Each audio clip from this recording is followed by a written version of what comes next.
Olá, uma ótima tarde a todos. Começamos agora a segunda edição do Agricultura BR ao vivo para todo o Brasil. Você está nos acompanhando pelas antenas parabólicas, também acompanha pelo Facebook do Canal do Boi, também está nos acompanhando pela NET Claro TV nos canais 190 a 690, no Paraguai e no Brasil pela NEL TV. E a partir deste momento, o sinal aberto em todo o Mato Grosso do Sul pela TV Imaculada Conceição, linkada na segunda edição do Agricultura BR. Sejam todos bem-vindos.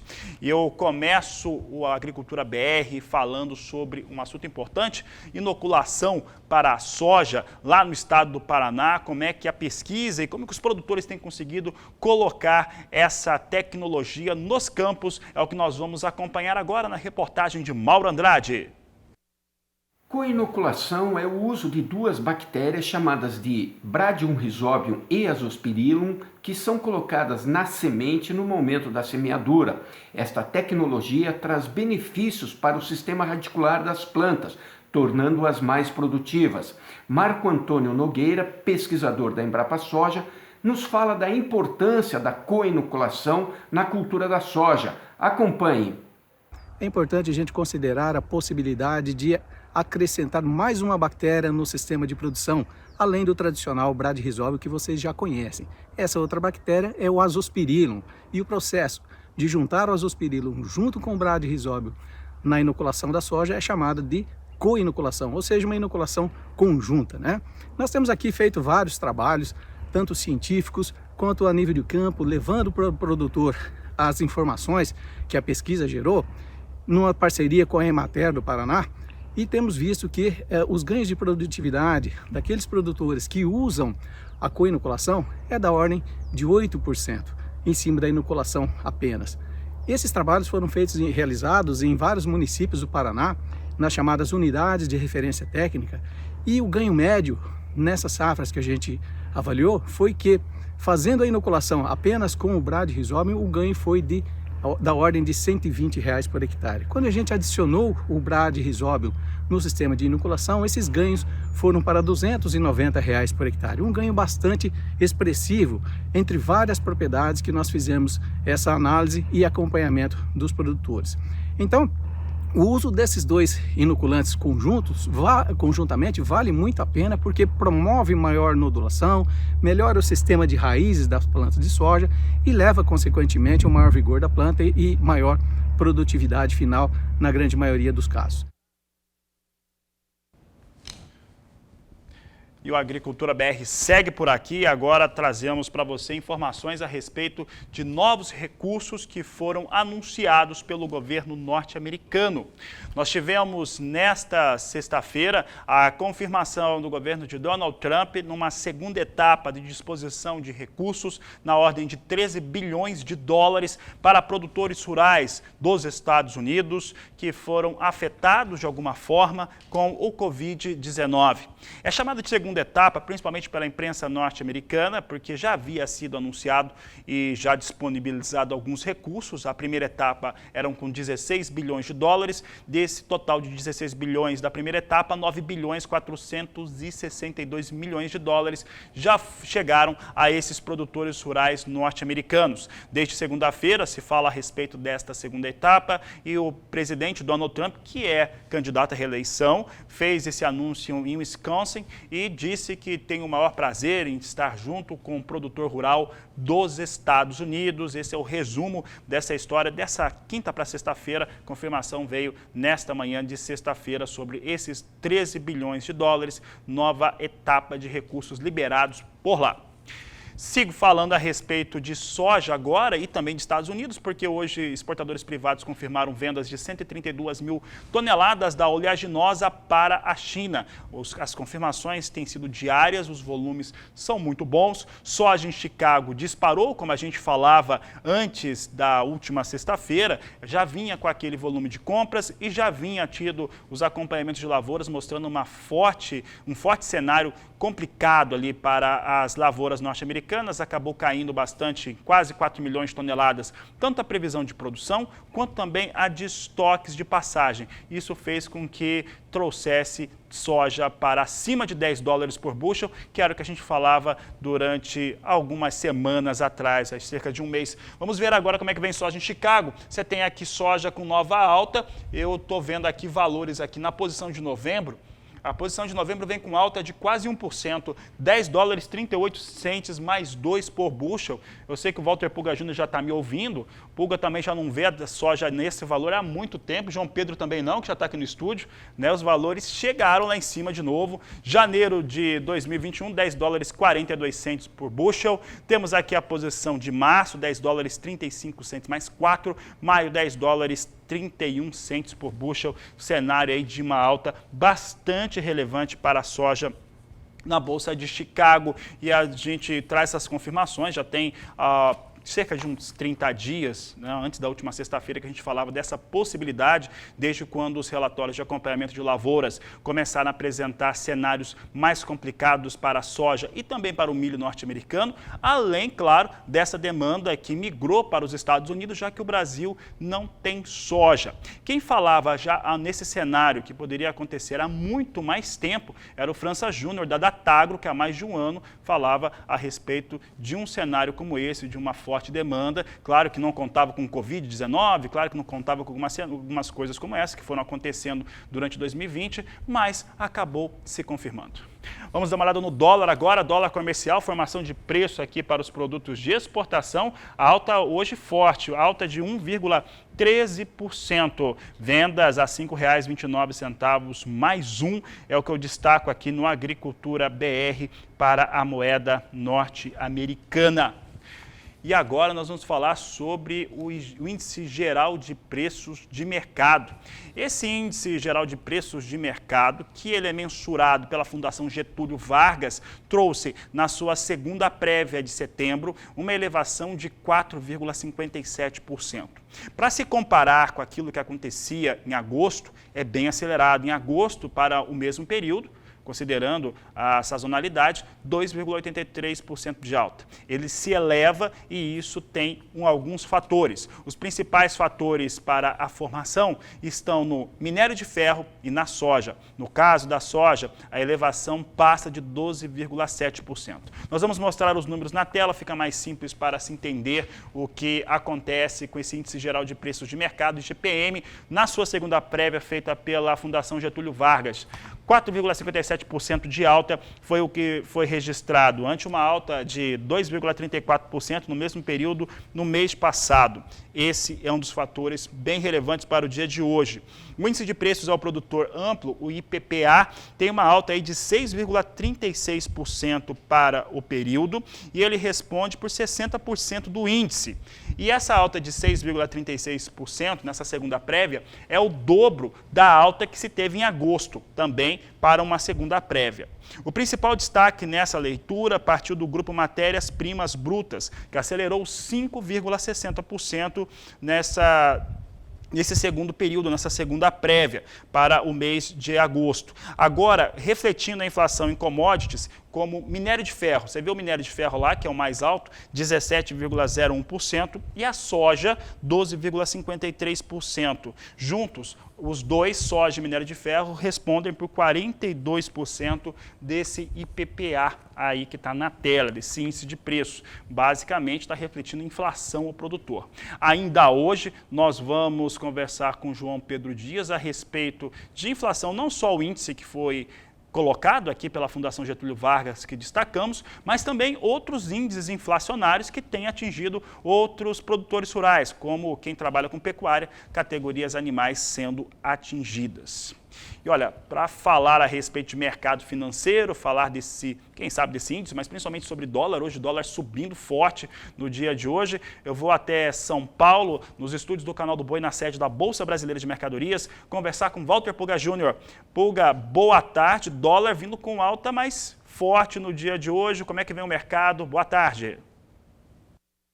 Boa tarde a você, boa tarde a todos. Bom, o dólar não é surpresa, ronda ainda aquela faixa de R$ 5,30, né? Mesmo com a atuação do Banco Central. Bom, no caso agora, há algumas preocupações com a recuperação da economia de alguns países, né? Neste momento, a 5,29 mais 34, ele sobe 1,19%.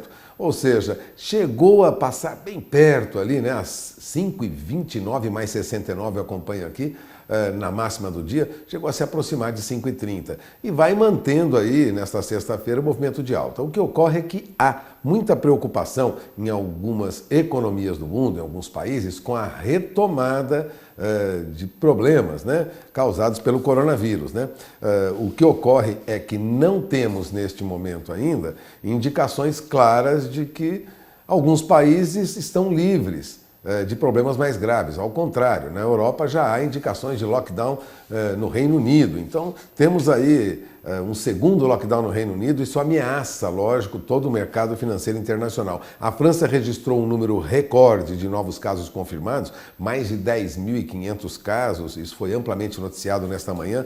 Resumindo, há uma preocupação no mercado financeiro internacional. Diante disso, também uma corrida para o dólar, né? Então, o dólar avança não só frente ao real, não. Avança sobre moedas de países emergentes, como o rand sul-africano. Avança também sobre outras moedas, peso mexicano. Há realmente um avanço do dólar frente a outras moedas em função dessas preocupações aí causadas em alguns países, né? A volta de contaminação rápida de coronavírus. Enquanto isso, o que acontece com o nosso índice Bovespa? Acompanha o que acontece lá fora, né? E lá fora o que nós temos é um movimento de baixa, né? O índice Bovespa mostrava uma fraqueza logo nesta manhã, a baixa agora é de 0,29%, aos 99.800 pontos aproximadamente, mas ensaiou aí até uma reação, foi aos 100.100 pontos, mas não resiste não. Na mínima do dia já chegou aos 99.394 pontos, eu vejo aqui, houve um momento em que a baixa foi mais acentuada, né? Isso é diferente do que acontece fora do Brasil? Não, não é não. Em outros países também nós temos alguns problemas com índices em queda neste momento. Tudo isso causado por receio, né, em relação ao coronavírus. Aqui no Brasil, ainda nós temos Itaú Unibanco perdendo quase 1,5%, Bradesco também, ou seja, os bancos vêm em queda, ações da Petrobras também vêm em baixa de mais de 1%. No caso Petrobras, ações ordinárias da Petrobras caem mais de 1,60%. Isso, lógico, pressiona o índice Bovespa, que, como nós vimos, vem em queda agora. Chegou em alguns momentos a cair quase 0,5% o índice Bovespa hoje, bem perto aí de 99.300 pontos. Ainda patina na faixa dos 99 mil pontos o índice Bovespa. Agora, antes de encerrar essa minha participação, Fabiano, eu gostaria de lembrar que este ano, mais uma vez, aquele programa de subvenção ao seguro rural não escapou de corte de verba do governo. Isso ocorria antes, mas agora ocorre de novo. A promessa do presidente Jair Bolsonaro, anunciada lá na Grishow, em Ribeirão Preto, no ano passado, de dar prioridade, né, para a ministra da Agricultura, Tereza Cristina, investir em subsídio ao seguro rural, R$1 bilhão, está, lógico, descartado agora. O orçamento deste ano já reservava 955 milhões para esse programa e agora o valor já foi reduzido para 881 milhões. Bom, o que acontece é que nós teremos aí, não vamos conseguir cumprir, né, atingir quanto queríamos atingir com cobertura de seguro rural. Aliás, as metas para 2020 agora, ela espera alcançar ainda 12.700.000 hectares de lavoura, 190 mil apólices contratadas, quase mais de 39 bilhões de valor segurado. Agora, com um orçamento maior, lógico, teríamos condição de atender. Fica difícil atender tudo isso, mas não é só este ano não, viu? O que preocupa também é o corte do orçamento para o ano que vem, né? Daqueles prometidos 1 bilhão e 300 milhões de reais anunciados pela ministra Tereza Cristina, já foi levado ao Congresso agora 1 bilhão e 65 milhões. E desses, só há garantia mesmo de que o governo vá injetar como subsídio ao seguro rural 100 milhões de reais. Portanto, nem mesmo essa promessa para o ano que vem de 1 bilhão e 65 milhões deve ser cumprida. Os cortes já começaram e a ministra promete que vai tentar reverter esse quadro até o final deste ano. Muito difícil. E ela declarou ontem em São Paulo, eu vou lembrar, nós comentamos aqui, que ela não está feliz com isso e promete brigar para diminuir, reduzir esse corte de verbas do governo federal na pasta da agricultura. Fabiano, é esperar, não? João Pedro acompanha isso dia a dia. Quando você falar com ele, veja as consequências dessa redução. É com você. As consequências na redução elas vão para todos os lados, né, Pulga? Desde a questão da segurança da produção agrícola e pecuária do país e também principalmente sobre pesquisa. Quem está na berlinda mesmo é a Embrapa e há uma preocupação generalizada em todo o país sobre o andamento desses trabalhos, porque depois não retoma, né? Quando pesquisa não tem como você paralisar e voltar quando puder. Então é um assunto bem grave, isso afeta demais o agronegócio brasileiro. Mas eu sigo aqui falando a respeito de soja, porque nós temos hoje uma ligeira queda para os valores de referência para a oleaginosa nos portos do país. De acordo com a Grãos Corretora, recua um pouco, 50 centavos. Vamos ver como é que vem aqui os valores, ainda com entrega em setembro, praticamente ninguém tem soja. Portos de Santos e Paranaguá, R$ 137,00 a saca, ontem estava em R$ 137,50, de acordo com a Grãos Corretora. Como nós temos hoje tanto dólar em alta frente aos valores de fechamento desta última quinta-feira e também soja em Chicago que segue subindo, né? Soja em Chicago, inclusive, vai ameaçando romper outros patamares. Então, é realmente prêmio para Porto, que pode ter cedido um pouco. Ainda não temos a confirmação da Grãos, mas a história vai por aí. Não tem soja para entrega, mas os portos vão remunerando muito bem, R$ 137,00 a saca de 60 quilos. Eu vou para o intervalo comercial, porque daqui a pouco eu vou conversar com o João Pedro Couto Dias. Nós vamos falar a respeito de índice geral de preços, essa disparada, esse impacto da soja e também outras produções agropecuárias do Brasil, principalmente pecuária, é o que você vai conferir daqui a pouco no Agricultura BR, depois do intervalo.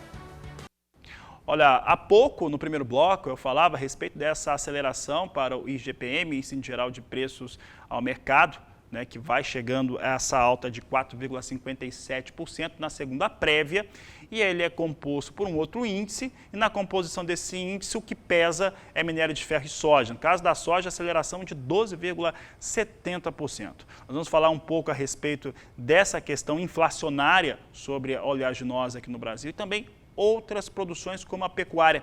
Para falar a respeito deste assunto, eu recebo aqui João Pedro Dias, consultor de agronegócios do Canal do Boi, nosso convidado nessa tarde. João Pedro, obrigado pela participação, boa tarde, seja bem-vindo. Fabiano, nós estamos vivendo hoje um momento de recomposição de estoques aqui no Brasil, né? Você, com a pandemia, parou a economia março, abril, maio, agora está voltando. Você olha, por exemplo, quando você pega minério de ferro, por exemplo, ele é base de muitas outras indústrias que usam essa matéria-prima. Lá fora disparou o preço, por incrível que pareça, com toda essa recessão mundial, o minério de ferro está valendo mais de $130 lá nos portos chineses. Então isso puxa o preço e é associado ao câmbio. O câmbio é o grande responsável no Brasil, primeiro pela aumento das exportações nossas. O câmbio ajudou, até arroz, que nós não exportávamos muito, nós conseguimos exportar 1,5 milhão de toneladas de arroz, graças basicamente ao câmbio. E quando você olha o preço da soja, por exemplo, nós está mostrando Chicago. Chicago, além desse valor na bolsa, tem o prêmio. O prêmio está alto também em alguns meses. Então você olha o preço da soja a 137, o que aconteceu? Provocou um aumento do óleo de soja, que é o principal óleo de consumo humano aqui no Brasil. Passou de R$ 13,80, R$ 13,90 para quase R$ 6,00 a garrafinha de 900 ml.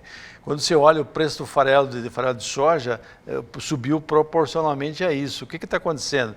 O farelo de soja é o alimento básico, com a principal fonte proteica para a produção de carne branca, seja suíno, frango ou mesmo leite, ele é a principal fonte proteica. Então, quando você tem um aumento associado a uma outra fonte de alimentos, como é o caso do milho também, que teoricamente não teria muita razão para estar nesses patamares, porque o preço no porto, $10 o saco, alguma coisa por volta de 52, 53, quando você olha o índice CPE está 59, posto na região de Campinas. Então você olha um aumento significativo e o grande fator foi o câmbio. O câmbio foi o grande fator que puxou os preços em reais. Nós estamos falando um dólar de 5,30 hoje, mas se você olhar há 12 meses atrás, esse dólar estava a 13,80, 13,90, então impactou muito na formação de preço. João Pedro, nós temos hoje um recorte, né? Quando você pega essa informação que está na tela da FGV, Fundação Getúlio Vargas divulgou hoje pela manhã, é um recorte do momento da segunda prévia de setembro, né? E vem aquele impacto da aceleração. Principalmente quando você compara agora com o período o período anterior, agosto. Pegar a segunda prévia de agosto com a segunda prévia de setembro está lá em cima, né? Esse recorte agora que a gente vê uma aceleração dos valores, processo inflacionário, porque a gente já tinha o dólar alto, a gente já teve o dólar inclusive mais alto do que está, é falta de estoques, é falta de matéria-prima para trabalho já no Brasil? Você pegar a produção nossa, 125 milhões de toneladas de soja, que é o número que a Conab trabalha, o USDA trabalha, 125. Nós exportamos até agosto 75 milhões. O que era para exportar no ano inteiro, que era 73, nós já passamos, 75. Nós estamos chegando em setembro com uma expectativa de exportar alguma coisa perto de 4 a 5 milhões. Então, nós vamos passar dos 80 milhões de toneladas. A ideia é 83 hoje. Se você somar os 80, ou chegar nesse número de 83, mais os 42, que é o nosso consumo interno, que não dá para escapar disso, mesmo que você o mesmo preço subindo e tal, mas não vai... Não, 125, só que tem mais 3 milhões e 800 que é semente e outras coisas mais. O estoque de passagem do ano passado foi na faixa de 3 milhões e meio. Então, nós estamos chegando limpando os armazéns. Então, hoje é uma questão de... vamos importar. O preço subindo em Chicago, o custo do dólar, os custos internos brasileiros, os PIS, COFINS, se for importar de países fora do Mercosul, a tarifa externa que vai incidir, essa soja fica esse preço, mais de 130. Então você fica hoje numa situação extremamente complicada, porque nós só vamos ter grãos aqui no Brasil a partir de 15 de janeiro, no Mato Grosso, se chover agora. Se não chover agora, vai ser para o fim do mês de janeiro.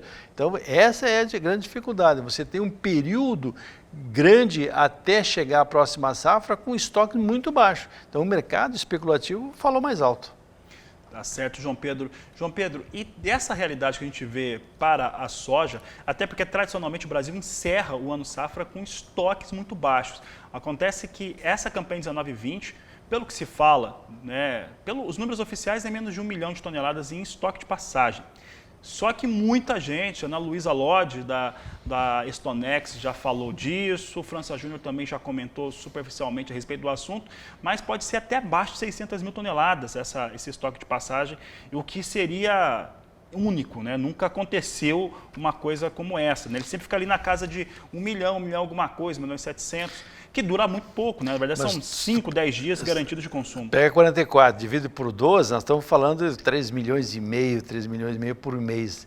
600 mil é menos de uma semana. Não dá um dia. Não, então, o que vai acontecer? Porque as indústrias vão parar, elas não vão ter matéria-prima. Ou elas vão comprar o preço tão caro que não vai ser difícil ela repassar isso ao consumidor. O governo já diminuiu o biodiesel, passou para 10 novamente, né? Porque não tem, o biodiesel brasileiro é formado 85% em cima de óleo de soja.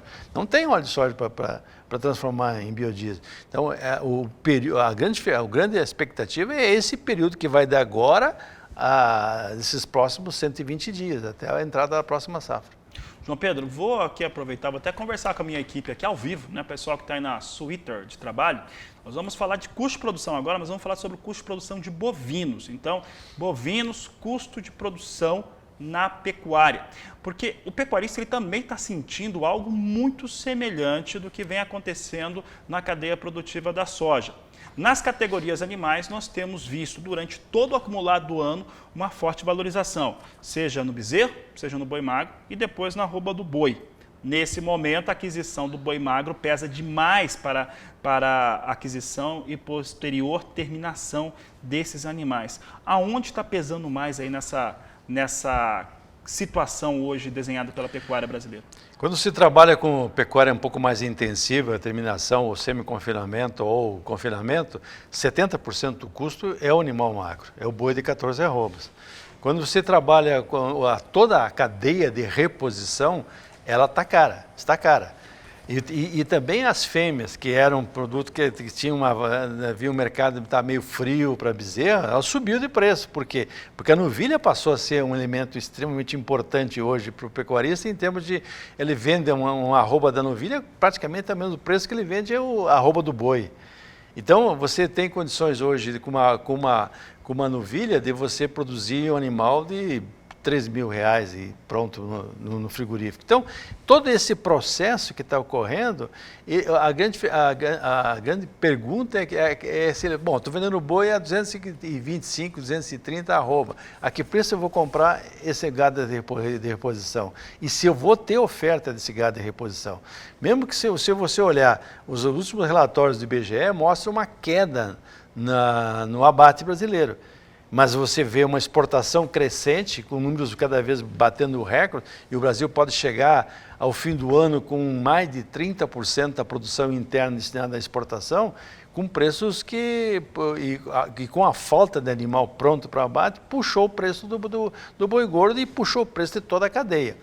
Bom, alguns itens subiram também que atingem todos, independente do nível de produção. Suplementos.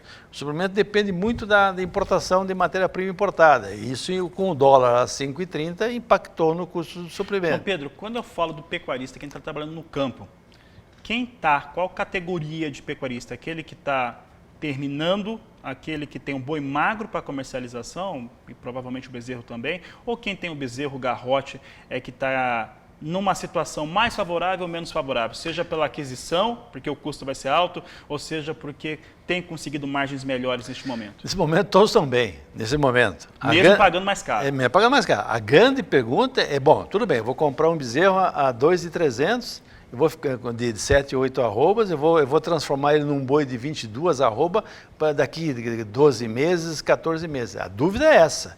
Até que ponto eu vou poder fazer esse processo e manter a minha rentabilidade? Essa é a dúvida que tem hoje.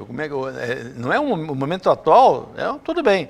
Dá para comprar, dá para vender e tal. Só que quando ele vende o boi gordo, ele vai comprar animais, ou o bezerro, ou o gado, ou o boi magro, mas ele vai ter um tempo para ficar com ele. A dúvida é o futuro, não é o presente. Tá certo, João Pedro. João Pedro, obrigado pela participação aqui no Agricultura BR. Sempre um prazer recebê-lo. Bom trabalho a vocês. Obrigado, João. Bom, por aqui eu vou seguir e agora vou trazer uma outra entrevista, só que feita pela Sara Kirchhoff, lá em São Paulo. Ela conversou com Cesário Ramalho, ele que é presidente da Abramilho, e ele falou a respeito de como que vem o mercado do milho, sobre a mudança na direção da associação, entre outros assuntos, é o que você confere agora. Muito obrigado, parabéns ao canal do Boi, acompanham nossos produtores, os produtores brasileiros aí há tanto tempo, com informações corretas, informações trabalhando profissionalmente, né? Então, acho que isso aí é um grande serviço que vocês prestam à comunidade rural brasileira. Né? Muito obrigada. Ruralista brasileiro. Parabéns a vocês. Muito obrigada. Evidentemente que nós não gostamos. Eu não gostei, por exemplo, não posso gostar dessa negociação que o governo brasileiro, através do Itamaraty, ouvindo o Ministério da Agricultura ser contra, autorizar uma importação de etanol dos Estados Unidos sem taxa. Tá certo? Isso aí é uma coisa fora de propósito. Fora de propósito, sabe? E eu não tenho... Eu sou produtor. Eu defendo a produção, defendo o produtor. Eu não posso entender isso de nenhum governo que deixe de proteger, de ter uma continuidade nas suas políticas. O etanol, por exemplo, eu tenho uma fazenda aí em Minas Gerais, a gente planta cana. A questão de uns 30, 40 dias atrás, a minha usina que eu forneço parou de trabalhar uma semana porque não tinha onde colocar o etanol. Então, isso foi uma coisa profundamente que nós criticamos fortemente. Acho que o Brasil tem que atuar em mercados livres, ser um mercado livre, criar as oportunidades para os nossos produtos no nosso país e buscar alternativas fora, mas sem nenhuma... É a grande jogada, é o grande sucesso da agricultura brasileira, é que nós não temos subsídio, nós somos competitivos, tá certo? O agricultor brasileiro, o homem brasileiro que planta lá, ele é competitivo, a cadeia nossa é competitiva. Portanto, a gente condena fortemente isso daí. E mais a mais, estendendo um pouquinho, o nosso Abramilho, ela é associada da National Corn Growth, que é a associação dos produtores americanos, né, de milho, e que não estão lá muito bem servidos. O governo de lá, por problemas que não me interessam, os preços estão baixos e tal, e eles pediram muito isso ao presidente. Quer dizer, ficou uma coisa mal arrumada que nós não gostamos. Presidente Cesário, tem como estimar o tamanho do impacto, falando especificamente do etanol de milho, então, o tamanho do impacto da retirada dessa taxa de importação, né, ou da manutenção da retirada dessa taxa de importação para o etanol de milho brasileiro? Olha, eu não sei te dizer aí o impacto financeiro disso, mas o impacto, vamos dizer, o econômico disso aí não é bom. Nós estamos aí com uma safra significativa, nós temos etanol, estamos começando a exportar um pouco de etanol, né? E isso é desestimulante. Isso desestimula o capital brasileiro, desestimula o capital externo que vem para cá também. É um rompimento de regras, né? Eu não sei te dar, eu até não vi isso aí por aí, de quanto significaria esse prejuízo. Vamos dizer que o prejuízo não é tão grande, porque os volumes não são tão grandes. E essa oportunidade aí, então nós estamos falando do etanol de milho, não do milho em si, do milho grão. Estamos falando do etanol. Então, para o que nós produzimos e o que nós consumimos, não é um negócio tão grande, mas é um rompimento de regras. Isso não é legal para quem é empresário, para quem trabalha para produzir hoje e vender amanhã, não é agradável. Presidente Cesário, para encerrar, como é que você vê o atual momento do mercado do milho brasileiro? Uma produção boa, produtividade excelente, boas exportações e preços em alta também, né? Olha, eu vejo muito bem. Não é? Eu vejo que o Brasil despontou fortemente na produção da proteína animal, as aves e os suínos, né? E os bovinos, que não tem tanto consumo de milho, mas está crescente.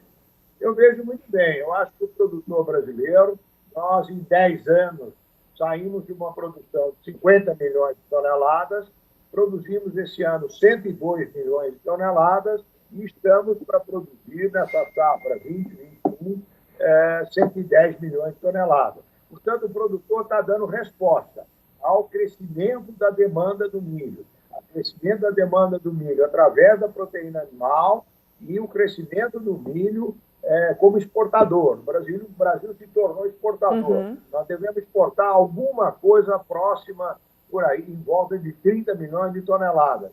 E temos pedido para mais milho. Portanto, eu estou extremamente otimista com o mercado, com a produção do milho. O mercado, ele flutua. Certo. Safra em safra, safra americana, tudo isso dá uma flutuada. Mas o mercado, para frente, é altamente positivo e nós precisamos produzir mais. Nós vamos produzir mais proteínas animal e temos demanda para isso. O Brasil precisa aumentar a sua produção de milho. Até 2030, nós temos que caminhar aí para 200 milhões de toneladas, pelo menos. É isso aí. Então, vejo o mercado com grande otimismo. Perfeito, presidente Cesário. Muito obrigada pela sua participação aqui conosco, viu? Até mais. Tchau, tchau. Obrigado você. Então, esse foi Cesário Ramalho da Silva, presidente da Abramilho. Nós ficamos por aqui. É com vocês. A Sara conversando com o Cesário Ramalho. Por aqui vamos dar uma olhada como é que vem o milho negociado na Bolsa de Chicago. Acompanhe comigo como é que estão as posições. Vindo próxima estabilidade mais curto prazo, ganha um pouco nas demais posições. Dezembro, 3 dólares 75 centes mais 6 o bushel. Março, 3,85. Maio, 3 dólares 90 centes mais 2 por bushel. Julho, 3 dólares 93 centes mais 4 por bushel. São os negócios que eu destaco agora com o milho na Bolsa Norte-Americana de Chicago. Por falar em Estados Unidos, foi confirmado na manhã de hoje a aquisição, a compra de importação de 30 mil toneladas de arroz de origem norte-americana. Esse é o primeiro contrato feito após a decisão de liberação de até 400 mil toneladas para recomposição de estoques aqui no Brasil, quando se teve aquela situação um pouco mais nervosa, principalmente por parte de consumo, com a aceleração dos preços no Brasil. São 30 mil toneladas, de acordo com o Comitê de Execução de Gestão e de Exportação do Brasil, que foram adquiridas de exportadores privados norte-americanos.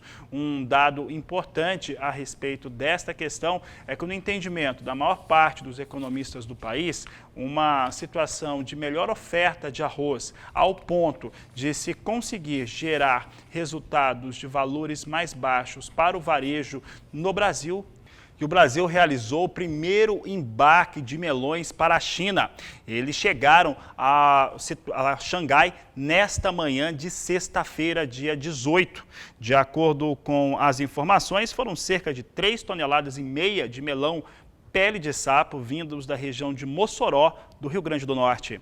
Esse embarque é resultado de anos de negociação que resultou em um acordo bilateral que já havia sido firmado em novembro de 2019 durante a reunião entre os presidentes Jair Bolsonaro e Xi Jinping na cúpula dos BRICS em Brasília. Em janeiro deste ano, técnicos da Administração Geral da Aduana da China, responsável pela sanidade vegetal e animal, visitaram fazendas de melão nos maiores estados produtores da fruta, Rio Grande do Norte e Ceará, para inspecionar as plantações nas áreas livres de mosca da fruta. Após a inspeção, o órgão autorizou a exportação do melão brasileiro. Essa é a primeira vez que uma fruta fresca é exportada oficialmente para a China. Entretanto, outras já estão em fase de negociações. A China é um grande país consumidor de melões. Em 2017, consumiu aproximadamente 17 milhões de toneladas. Em 2019, o Brasil exportou melão para diversos países, mais de 251 mil toneladas, uma grande abertura, portanto, para o Brasil, principalmente para os 2 estados que produzem melão para exportação aqui no país.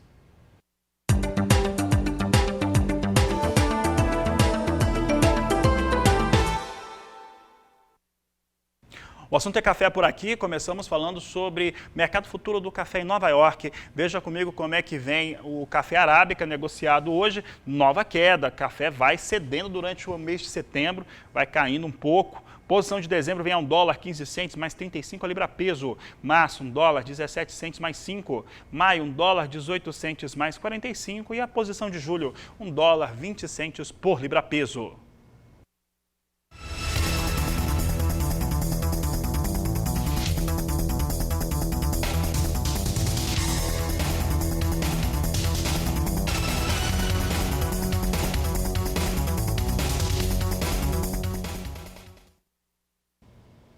Café Robusta negociado na Bolsa de Londres, mercado futuro, veja comigo que o Robusta também cai. Você vê que há uma cedência nos preços do café em todo o mundo. Posição de novembro, $1.373 a tonelada, perde 1%. Janeiro, $1.388 a tonelada. As demais posições vêm perdendo também, mas tem poucos contratos negociados. Temos um cenário, neste momento, de que os grandes importadores conseguiram se abastecer, travar negócios com café arábica, falando do arábica, e com isso os seus estoques estão, de certo modo, recompostos, principalmente para uma situação que se previa de uma produção menor ou com dificuldade no Brasil por conta da questão climática neste ano, mas ano que vem não tem jeito na questão do arábica. Brasil produz menos, bienalidade negativa no próximo ano, então há travamentos de mercado que já garantem uma boa situação para o produtor de café. No caso do Robusta, a oferta melhorou mesmo um pouco neste último mês.